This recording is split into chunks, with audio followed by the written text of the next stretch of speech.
সিপাহীজলা জেলার মহেশপুর এলাকায় সুভাষ দাসের বাড়ির মুরগির খামারে একটি বিষধর মনোক্লেট কোবরা ঢুকে পড়ায় ব্যাপক আতঙ্কের সৃষ্টি হয়। সাপটি খামারে ঢুকে বেশ কয়েকটি মুরগি মেরে ফেলে এবং দুটি মুরগির ছানা ভক্ষণ করে। হঠাৎ এমন ঘটনায় পরিবারের সদস্যরা আতঙ্কিত হয়ে পড়েন। সাপটি আকারে বড় হওয়ায় নিজেরা কোনো ঝুঁকি না নিয়ে তারা অ্যানিম্যাল এইড অ্যালায়েন্স সিপাহীজলা জেলা ইউনিটের সঙ্গে যোগাযোগ করেন। খবর পেয়ে সংস্থা দুই সাপ উদ্ধারকারী অসীম মজুমদার ও লকাই দে দ্রুত ঘটনাস্থলে পৌঁছে সতর্কতার সঙ্গে বিষধর সাপটিকে উদ্ধার করেন। পাশাপাশি ভবিষ্যতে এই ধরনের ঘটনা এড়াতে কীভাবে মুরগি ও অন্যান্য পাখিকে নিরাপদে রাখা যায় সে বিষয়ে পরিবারের সদস্যদের পরামর্শ দেন। উদ্ধারের পর মনোক্লেট কোবরাটিকে তৃষ্ণা অভয়ারণ্যের একটি নিরাপদ প্রাকৃতিক পরিবেশে অবমুক্ত করা হয়। সাপ উদ্ধারকারীদের এই তৎপরতায় স্বস্তি নিঃশ্বাস ফেলেন পরিবারের সদস্যরা। ব্যুরো রিপোর্ট, প্রতিদিন ত্রিপুরা। আপনাদের সঙ্গে কথা বলছি অ্যানিম্যাল এইড অ্যালায়েন্স থেকে।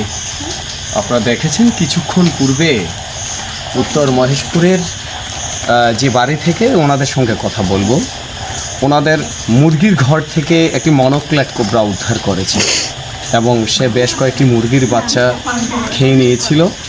তো ওনারা দেখেছেন ওনাদের ঘরে মুরগির ঘরে সে অবস্থান করেছিল অলরেডি মুরগির ছানাগুলি খেয়ে।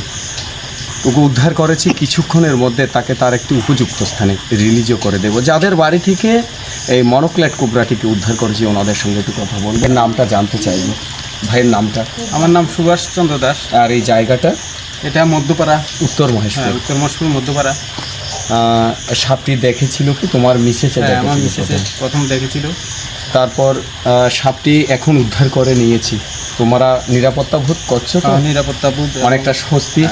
আর কেমন লাগছে যে আমরা সাপটিকে উদ্ধার করে নিয়েছি এবং তাকে রিলিজও করে দেব? কেমন লাগছে এখন?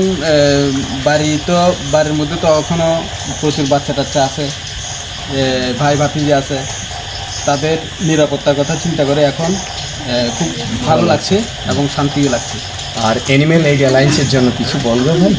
আমরা অ্যানিম্যাল এইড অ্যালায়েন্স থেকে আপনারা যে কাজ করছেন সমাজের জন্য, আশা করি সমাজ আপনাদেরকে কিছু দেবে এবং পেয়ে যাবেন, আপনাদের মূল উপহার পেয়ে যাবেন।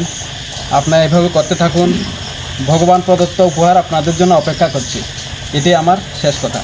শ্রদ্ধা দর্শক, ভাইয়ের যে কথাটি, সমাজ থেকে আমরা ভালোবাসা, আপনাদের আশীর্বাদ, আপনাদের সহযোগিতা এবং প্রকৃতি পরিবেশের সাথে সহাবস্থান, এই ধরনের জীব বৈচিত্র্য বা জৈব বৈচিত্র্যকে রক্ষা করতে প্রতিটি মানুষ সচেতন এবং সাবধানতা অবলম্বন করে জীবনযাপন করতে হবে। ভাই একজন শিক্ষক, আর ভাইয়ের কাছ থেকে কথাগুলি শুনে ভীষণ ভালো লাগছে। আপনারা ভালো থাকুন, চলুন ওকে রিলিজ করব।